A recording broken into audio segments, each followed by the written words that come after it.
بسم اللہ الرحمن الرحیم۔ پھر اللہ فرماتے ان الذین ینادونک من وراء الحجرات اکثرهم لا یعقلون، بے شک وہ لوگ جو پکارتے ہیں آپ کو، بلاتے ہیں آپ کو، وراء الحجرات کمرے کے پیچھے سے، حجرے کے پیچھے سے، اکثرهم لا یعقلون، اس میں سے اکثر لوگ عقل نہیں رکھتے ہیں۔ یہ قبیلہ بنو تمیم کے بعض اعرابی، جس کو عام زبان میں دیہاتی،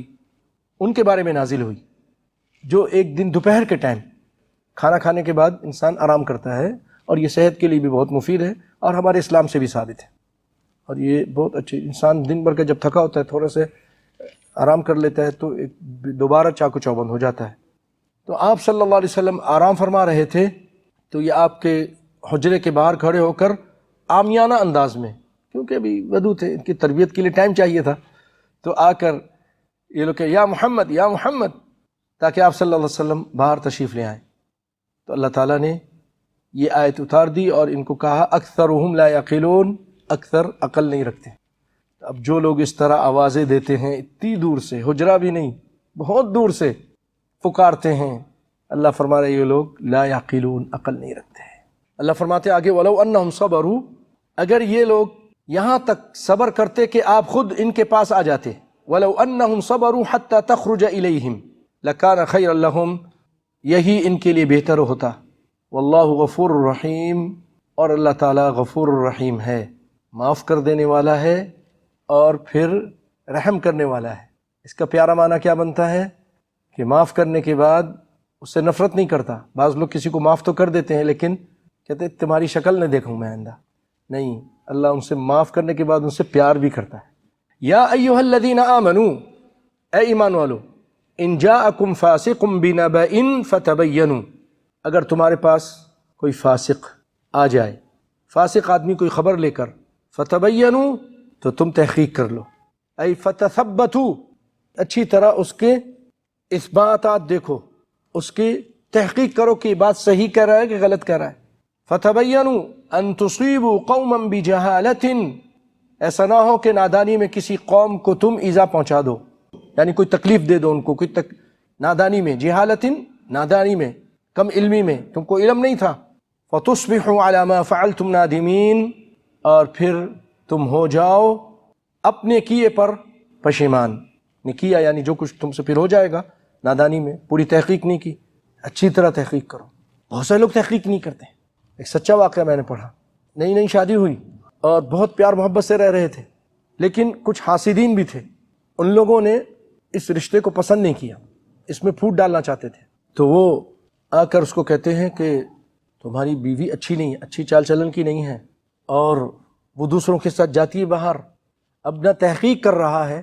نہ کچھ پوچھ رہا ہے، اور غصہ کر رہا ہے۔ آئے روز، جیسے کہتے ہیں اردو میں، جھگڑے ہوتے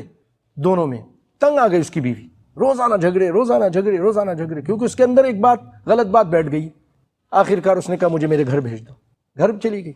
اپنے ماں باپ کے ہاں۔ وہ شیطان صفت لوگ، لگائی بجائی کرنے والے اس کے پاس آتے ہیں، وہ تو وہاں سے بھی جاتی ہے، وہ وہاں سے بھی دوسروں کے ساتھ جاتی ہے، وہ بھی پھر بھی تحقیق نہیں کر رہا، اور پھر اس نے ایک دن چھری اٹھائی اور اس گھر کے اندر رات کو کود گیا، اس لڑکی کو قتل کر دیا، اور خود ہی پولیس اسٹیشن چلے گیا،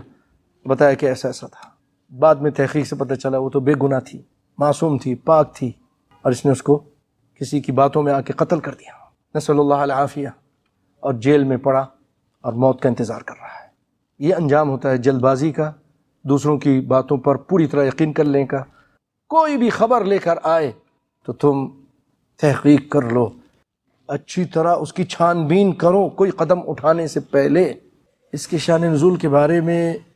ایک قصہ ذکر کیا جاتا ہے کہ ایک صحابی ہیں حارث بن ابی ضرار، یہ سیدہ ام المؤمنین جویریہ بنت حارث ہیں، یعنی جویریہ کے والد ہیں رضی اللہ تعالی عنہ۔ یہ خزاعی قبیلے سے ہیں اور رسول اللہ صلی اللہ علیہ وسلم کے پاس تشریف لائے مدینے میں۔ وہاں جب یہ پہنچے رسول اللہ صلی اللہ علیہ وسلم تو اس وقت یہ آئے، تو آپ نے دعوت دی ان کو اسلام کی، تو یہ اسلام میں داخل ہو گئے اور اقرار بھی کر لیا کہ میں ہر چیز کی پابندی کروں گا، نبی صلی اللہ علیہ وسلم نے ان سے کہا کہ زکوٰۃ بھی ہے، تو انہوں نے کہا کہ زکوٰۃ بھی دوں گا، اور کہا اے اللہ کے رسول میں اپنی قوم کی طرف واپس جاتا ہوں اور ان کو بھی دعوت دیتا ہوں۔ دیکھ لیجئے، جو سچا مومن مسلمان ہوتا ہے جب اس کو یہ قیمتی گوہر مل جاتا ہے تو وہ اپنے پاس چھپا کر نہیں بیٹھتا، اس روشنی کو عام کرتا ہے۔ مومن مسلمان تو سب سے پہلے اپنے اسلام کو، اپنے دین کو، یہ اچھی باتوں کو آگے پہنچانے کی کوشش کرتا ہے۔ انہوں نے کہا اللہ کے رسول میں اپنی قوم کو دعوت دوں گا، اور جو مان جائے تو پھر ان سے زکوٰۃ کر کے جمع کر کے آپ کو بھیجوں گا، اور جو بھی جمع ہوگا وہ میں آپ کو پھر بھیج دوں گا، آپ آدمی بھیج دیجیے گا۔ لوگ مسلمان ہو گئے اور زکوٰۃ بھی ادا کر دی، اور ایک خاص موسم کا نام لیا تھا، وَتُرْسِلْ إِلَيَّ يَا رَسُولَ اللَّهِ رَسُولًا إِبَّانَ كَذَا وَكَذَا، کہ فلاں موسم میں آپ آدمی کو بھیج دیجیے گا۔ اور جب انہوں نے جمع کر لیا اور وہ ٹائم بھی آ گیا تو آپ صلی اللہ علیہ وسلم نے اپنا آدمی بھیجا، لیکن وہ آدمی وہاں تک پہنچا نہیں۔ اب یہ یہاں پر انتظار کر رہے ہیں لیکن وہ شخص آیا نہیں۔ یہ ڈر دل میں ڈرے، پتہ نہیں اللہ کی طرف سے، دیکھیے وہ لوگ اتنے اللہ سے ڈرتے تھے کہ پتہ نہیں ہم سے کوئی غلطی ہو گئی، کوئی کوتاہی ہو گئی ہے کہ اللہ تعالیٰ نے ہمارے خلاف کوئی حکم نازل کر دیا ہوگا، تبھی تو رسول اللہ نے اپنا جو پیغمبر ہے یا اپنا مراسل نہیں بھیجا۔ تو یہ سوچ کر یہ اپنے ساتھیوں کے ساتھ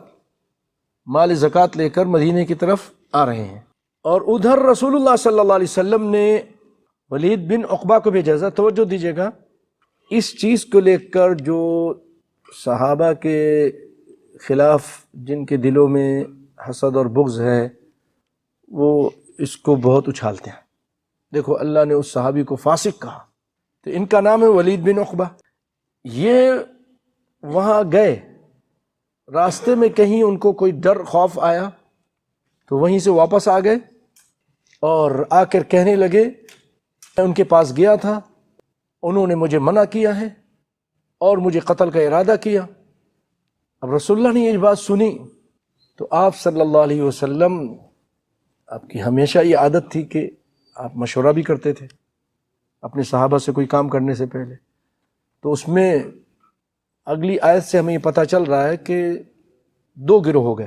ایک تو یہ کہہ رہا تھا کہ فوراً جو ہے نا آپ لشکر کشی کیجئے، آدمیوں کو بھیجیے تاکہ حارث کو سبق سکھائیں، اور دوسرا کہہ رہے تھے کہ نہیں، تھوڑا آرام سے، تھوڑا سوچ سمجھ کر۔ آخرکار کچھ لوگوں کو لشکر دے کر آپ صلی اللہ علیہ وسلم نے بھیج دیا۔ یہ لوگ جا رہے تھے، راستے میں ان لشکر والوں کی ملاقات حارث سے ہو گئی، تو حارث نے کہا آپ لوگ کہاں جا رہے ہیں؟ کہا ہم تمہاری طرف آ رہے ہیں، اور ہمیں ایسی ایسی خبر پہنچی ہے کہ تم نے یہ کہا تھا، رسول اللہ نے لشکر بھیجا تمہارے خلاف۔ تو سیدنا حارث رضی اللہ تعالیٰ عنہ نے فرمایا کہ اللہ کی قسم، جس نے محمد صلی اللہ علیہ وسلم کو حق دے کر بھیجا ہے میں نے ان کو دیکھا ہی نہیں، اور یہ کہ ہمارے پاس کوئی آدمی نہیں آیا، ولا آتا نہیں۔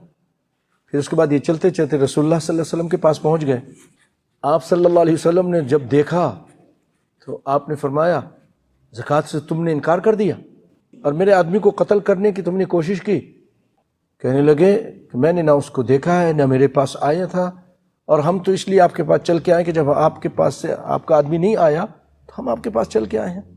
اس ڈر سے کہ شاید اللہ کی طرف سے کوئی غصہ ہمارے خلاف آ گیا ہے۔ ابھی یہی بات ہو رہی تھی کہ اللہ تعالیٰ نے آیت اتار دی، یا ایھا الذین آمنوا ان جاءکم فاسق بنبأ فتبینوا۔ اس کو مسند احمد نے اور طبرانی نے بیان کیا ہے شان نزول کے طور پر، لیکن جو یہ نام ہے اس قصے میں صحیح نہیں۔ شیخ صفی الرحمن مبارک پوری رحمۃ اللہ علیہ لکھتے ہیں کہ یہ جو قصہ ہے غزوہ بنی مستلق کے بعد ہے، اس کے قریب ہے۔ جب یہ غزوہ ہوا تھا اس کے بعد یہ لوگ مسلمان ہوئے، تو اسی کے قریب کا واقعہ ہے۔ اور یہ غزوہ جو ہے یہ شعبان 5 ہجری میں ہوا، 5 یا 6 میں، اور الولید بن عقبہ یہ فتح مکہ کے بعد مسلمان ہو رہے ہیں، تو اس نے مسلمان ہی نہیں تھے تو کیسے گئے؟ اس میں ان کا نام لینا صحیح نہیں ہے ایک صحابی کا۔ بہرحال اس طرح کی کوئی بات ہوئی تھی تو اللہ تعالیٰ نے آیت اتار دی کہ تحقیق کیا کرو۔